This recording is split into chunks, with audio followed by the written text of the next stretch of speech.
Hey guys, it's Kage and G-Rat. We just watched the live stream from Black Ops 3. We have some important information. G-Rat, you want to lead us off? Absolutely. So we got a lot of stuff to cover today, a lot of stuff that was talked about by Jason Blundell, the director of campaign and zombies mode for Black Ops 3. And be sure to give us a like and subscribe and comment in the comment section. We love hearing your guys' thoughts. Let's get into it. So, first and foremost, he went over a bunch of different topics, but we'll start off with probably one of the bigger ones, and that's the XP system that they're going to be initiating into the new zombies modes for both Shadows of Evil as well as the Giant and assumably any DLC. So the XP is going to be based off of the Gobble Gum system. That's the bubble gum that we've all seen in the various trailers that they've been putting out. It is also in the trailer for the new gameplay trailer for the Giant, which came out today. And if you haven't seen it, we'll link it in the description that you can go check out the full official trailer as well as our initial reaction and analysis of it. But the Gobble Gum system, I know it's kind of a pain in the ass to say gobble gum, but the Gobble Gum system essentially is that as you play, the more you play, your XP will rise, and as your XP levels grow, with each level, you'll be given an option of either a gumball, a Gobble Gum ball, or one of the other XP booster is going to be the build kits. Now, I don't know everything that the gumballs are going to be doing. There's been some leaks about them. Not sure if that's actually the way that they're going to be used, but the idea is that you're going to be able to, according to what Blundell said, is that before each round, you're going to have the option of, once you can build essentially a pack of gum for that round, so you'll be able to customize, in a sense, your loadout for that when it comes to what these gumballs do. Similarly, you might also get, or instead of the gumball, when you reach that new level, you might also be able to get the build kits. And the build kits are going to be potentially weapons, shields, craftables type stuff where you can upgrade weapons. And stuff like that. If I can step in, he's talking about for the build kits, they're going to like change what you can put on the wall, is what I assumed it would be, which they did in Buried. Yeah, and I hope it's not the exact same thing as Buried, where it's just moving around the chalk outlines, but rather customizing what those chalk outlines actually are within the game, where you might be able to select them. Now, that's not only for the chalk outlines, but it's also for the mystery box. So I'm really interested to see how exactly that plays out. Could be a huge game changer as far as going for rounds, maybe even doing the Easter egg. Oh, absolutely, because you don't know. He also talked about, when it comes to this XP, that there's actually going to be almost a prestige level where you can hit a max and then prestige like you do in multiplayer, which, I gotta be honest, I don't know exactly what that means, because I could take it two ways. It's either you can prestige in that round, in the sense, that one map playthrough, where you go through and you keep leveling until you hit that maximum while still playing that same map, and now you prestige and now you get some access to something else, or you get, maybe, is it like multiplayer where you just get access to another kit, or a pre-custom loadout? Or is it maybe unlocking more of the Easter egg that you have to be a prestige level, kind of like they did on Black Ops 2 with the skull and crossbones and all that stuff? Yep. Could be something like that, or it could be, as opposed to just inside that immediate game, something that you can leave the game, come back 3 days later to, and you're still at that level. I don't know. I kind of hope it's the latter, but we'll see. Now, Blundell talked about the characters. It's going to be random on who's going to get to be able to choose which character. It's going to be the same random system, but the difference is, depending on which character you are, you will interact with things in the world differently, and you need to be around certain people to either hear new audio involved in perhaps the Easter eggs, finding out new information about the map. So it is going to be very character dependent on where you are and who you're with. Yeah, and that's kind of an interesting point, an interesting idea, is that it's not only, because we've kind of seen this again in Black Ops 2, where only certain characters would hear certain things, but it would kind of happen at times when other characters would interact with something. All of a sudden, that person who's Sullinger would all of a sudden hear something and I didn't do anything. What did I do? No, if somebody else interacted with it.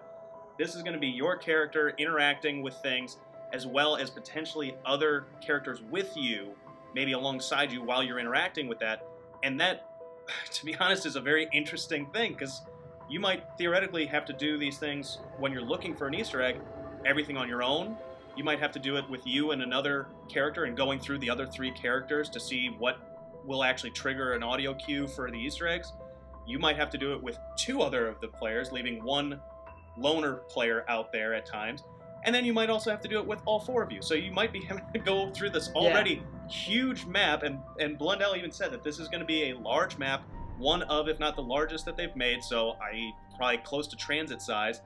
But that is it's going to be involving both linear and verticality. But for a map this size, you're going to be combing through this shit a lot. Yeah, I mean, they said that they spent, close to 2 years, if not more. 2.5 years. 2.5 years on this map.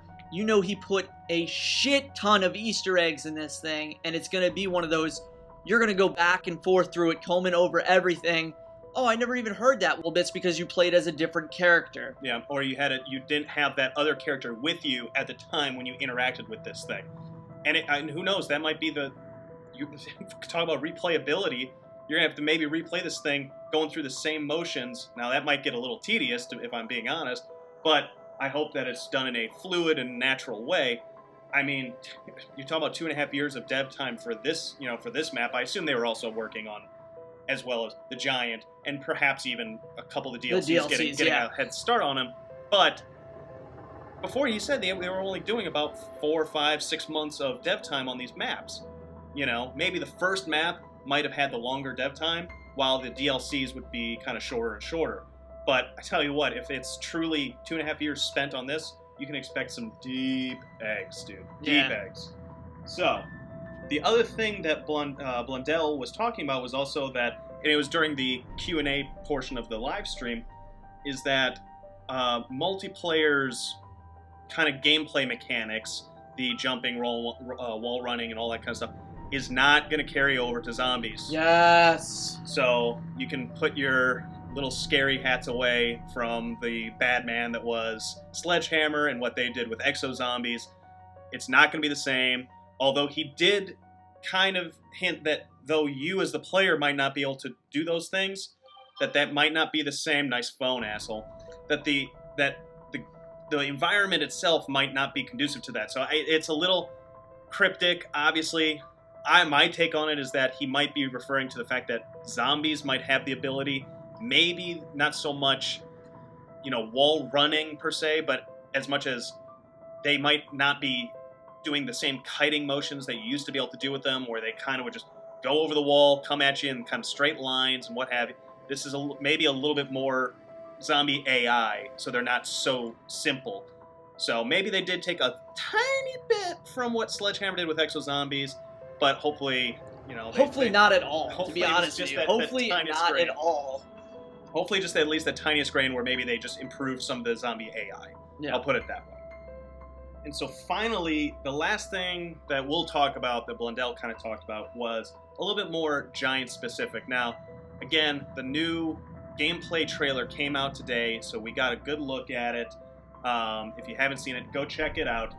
But Blundell did talk about that Giant will obviously connect, and many players already knew this, but would connect Origins to the Giant, to this new kind of timeline. But he did mention that it's going to connect it, hopefully now, in my opinion, hopefully in a way that answers some questions, gives us, puts us on the right foot forward, but that it'll also close some loops and, of course, cryptically open other loops. Of course, open more that keep you hooked onto. More questions and answers all day, every day. The other stuff he talked about with the Giant is this is a remaster. This is not a new, as far as we can tell, he didn't specifically say one way or the other, but from the gameplay trailer, it looks exactly the same when it comes to the map layout, but it looks so much smoother, so good, so much better graphically, lighting-wise. There's more. It looks like there's more effects with like more lightning and crap like that, more ambient effects, which makes it look fantastic.